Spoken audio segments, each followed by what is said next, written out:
Assalamualaikum warahmatullahi wabarakatuh. Balik lagi di alur cerita buku harian seorang istri untuk bocoran besok malam 20 Februari 2022 hanya di STTP 1 untuk semua.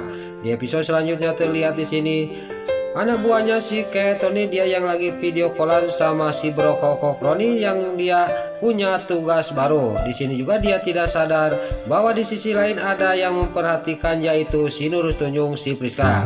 Lalu si Nurus Tunjung si Priska juga dia melihat anak buahnya si Tony, dia akan merencanakan sesuatu dan dia juga mendengarnya, dia juga akan mengikuti anak buahnya si Tony. Lalu dia juga langsung pergi dari tempat itu dan dia juga menuju ke taksinya.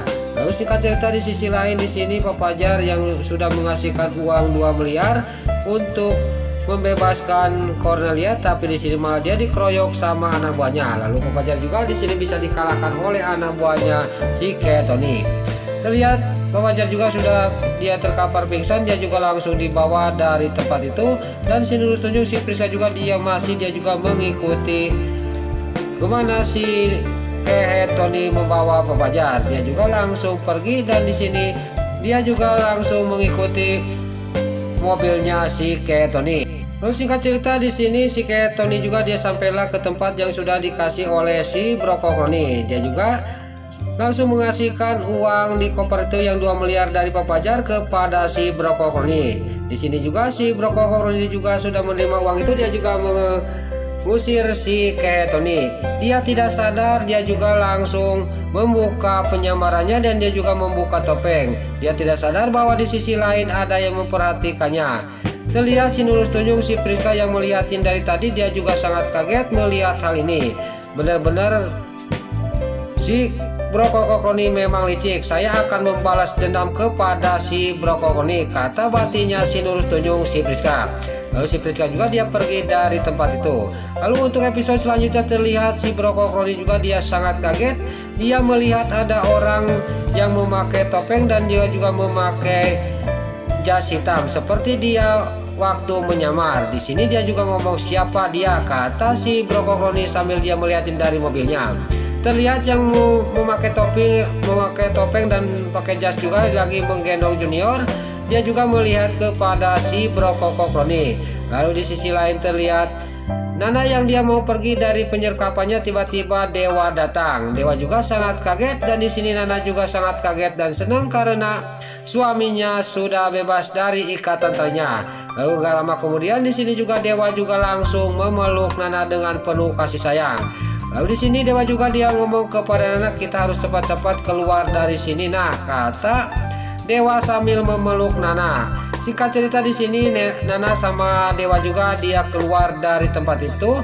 Pas di luar dia sangat kaget karena dihampiri oleh anak buahnya si Tony. Lalu Dewa juga di sini dia ngomong kepada Nana, kita tidak punya pilihan lagi, nah, karena kita sudah dikepung, kita harus melawan mereka, kata Dewa kepada Nana.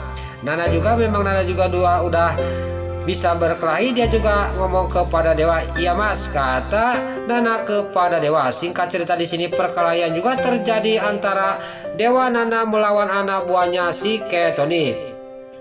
Terlihat Dewa juga melawan anak buahnya si Tony dan di sisi lain di sini Nana juga dia melawan anak buahnya si Tony dan di sini Nana dengan cerdiknya dia juga langsung memegang ciput yang dipakai oleh anak buahnya si Tony dan dia juga langsung menarik ciput itu. Lalu di sini anak buahnya si Tony juga yang pakai topeng dia kecabut oleh Nana dan sudah dicabut topengnya sama Nana. Di sini Nana juga langsung menendang anak buahnya si Tony.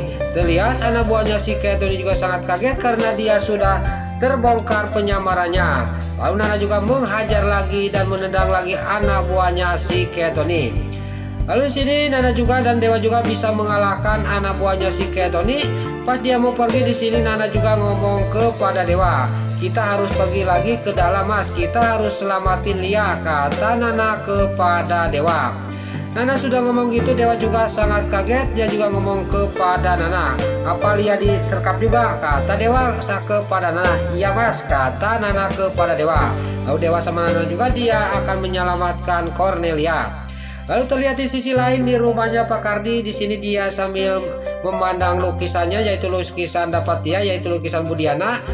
Di sini dia juga ngomong sendiri, mudah-mudahan saya melaksanakan pameran ini untuk bisa ketemu sama kamu, kata Pak Kardi sambil memandang foto Budiana. Lalu di sisi lain di sini di kantor polisi Pak Nova di sini dia akan bebas hari ini, dan dia juga jabatan tangan sama penjaga di penjara itu. Lalu dia juga langsung menghampiri si Ken Kevin. Di sini Pak Nova juga dia ngomong kepada si Ken Kevin, saya sekarang bebas. Saya tidak lupa dengan kebaikan kamu. Saya akan berusaha untuk membebaskan kamu, kata Pak Nova kepada si Ken Kevin.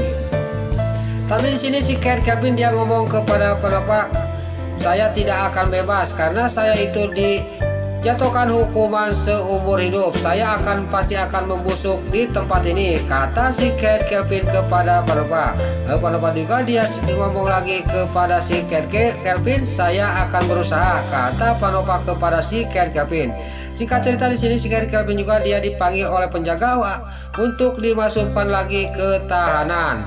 Pas di sini penjaga sudah membawa si Ken Kevin dari tempat itu yang lagi ngobrol sama Pak Nova. Di sisi lain di sini musuhnya si Ken Kevin dia sepenjaraan di sini, dia juga ngomong kepada temannya, kita kalau sudah Pak Nova dia keluar dari sini kita akan habisin dia, kata temannya yang ada di penjara. Lalu di sisi lain di sini Tante Merin dia di kamarnya dia teringat terus sama anaknya yaitu Pak Fajar. Dia juga memanggil babunya, dan babunya juga di sini menghampiri Tante Merin. Lalu Tante Merin juga dia akan turun dari ranjangnya dan dia juga naik ke kursi roda. Di sini juga kursi roda juga didorong oleh babunya. Dia juga ke depan dan ke tengah rumah, dan pas di tengah rumah dia juga masih teringat sama anaknya. Jangan-jangan Fajar kenapa-napa karena dia itu ingat waktu dia membaca ancaman dari seseorang, kata batinnya Tante Merin sambil melihat ke depan pintu.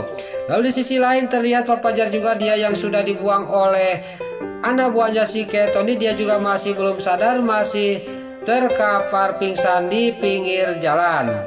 Besar kemungkinan Pak Fajar juga akan diselamatkan oleh Dewa Samanana. Nah itulah alur cerita buku harian seorang istri untuk bocoran besok malam 20 Februari 2022 hanya di SCTV 1 untuk semua. Sebelum Mimin pamit, yuk kita doakan para pemain dan kru BHSI semoga diberi kesehatan, dan jangan lupa kita doakan sinetron buku harian seorang istri supaya bisa bertengger di rating nomor 1. Amin. Dan juga sebelum Mimin pamit, bagi dulu mama, tante-tante, bunda-bunda dimanapun Anda berada yang baru bergabung dengan channel ini, jangan lupa tekan tombol like, komennya, dan subscribe-nya. Dan jangan lupa nyalakan lonceng notifikasinya juga ya guys. Dan juga sebelum Mimin pamit, bila mana ada salah-salah kata dan kata-kata Mimin balelo lobati soledat, Mimin mohon maaf. Sekarang Mimin pamit. Wassalamualaikum warahmatullahi wabarakatuh. Salam sehat selalu dimanapun Anda berada. Terima kasih.